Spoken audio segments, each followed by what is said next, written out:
चारपाई का राज। एक दिन की बात है, बादशाह अकबर और बीरबल में किसी बात पर बहस छिड़ गया।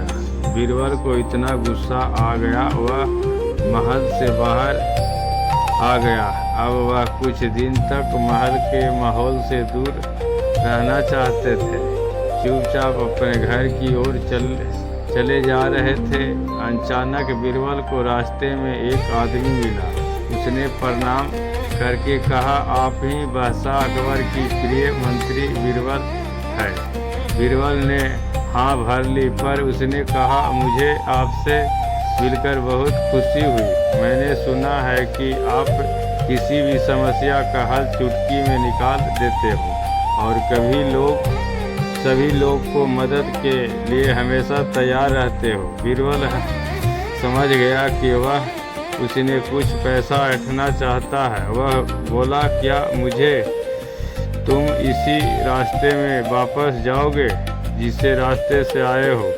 जब उसे व्यक्ति ने हाँ भर ली तो बीरबल बोला, रास्ते में जो भी मिले उसके कह देना कि बीरबल की दयालु की समस्या कहानी झूठी है, वह किसी के लिए कुछ नहीं कर सकता है। आदमी समझ गया कि बीरबल ने उससे मन की बात भाप ली। वह उससे बीरबल से माफ़ी मांगी और उन्होंने अपने घर भोजन करने की निमंत्रण दिया।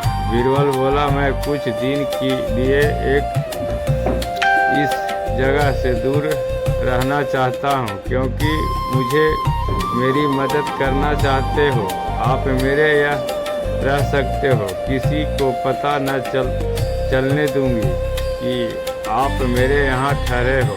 उसने आदमी ने कहा कि फिर बीरबल उसे आदमी के साथ उसके गांव चले गए।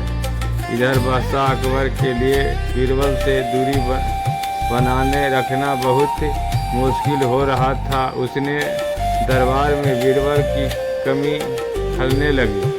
अंत में एक दिन उन्होंने बीरबल को बुलाने के लिए एक योजना बनाया।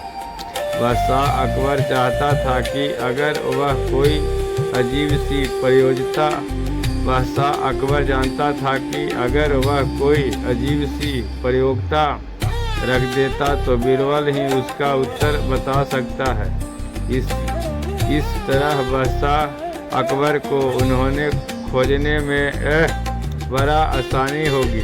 फिर अगले दिन मुदिका अकबर दी गई कि राज में एक प्रयोगता योजना की जा रही थी, जिससे विजेता को सोने की 100 मोहर इनाम में दिया जाएगा। चुनौती यह है कि प्रयोगता बिना छाते के धूप में चले, लेकिन इससे बावजूद उसके सिर पर छाता अवश्य होनी चाहिए, छा अवश्य होना चाहिए।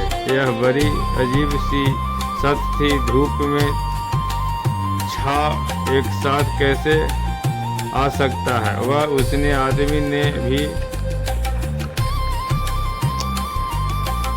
उनका सुने हैं। उसे पैसा की सख्त ज़रूरत था। जब उसने बीरबल से मदद मांगी तो उन्होंने उसे वह प्रयोगता जीतने का उपाय दिया।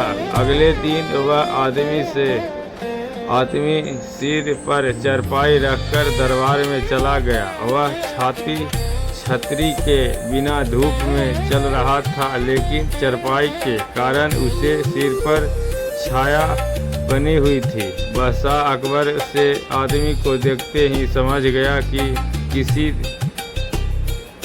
किसी दिमाग देने वाला केवल बीरबल ही बता सकता है। उन्होंने उससे पूछा, तुम्हारा उपाय किसने बताया? वह आदमी बादशाह अकबर से झूठे कैसे बोल सकता है, परंतु उसने बीरबल से वादा किया था कि यह किसी को उन्हें बारे में नहीं बताएंगे। इसलिए वह बोला, मेरे घर में एक मेहमान ठहरे हुए हैं। वह उपाय उन्होंने ही बताए थे।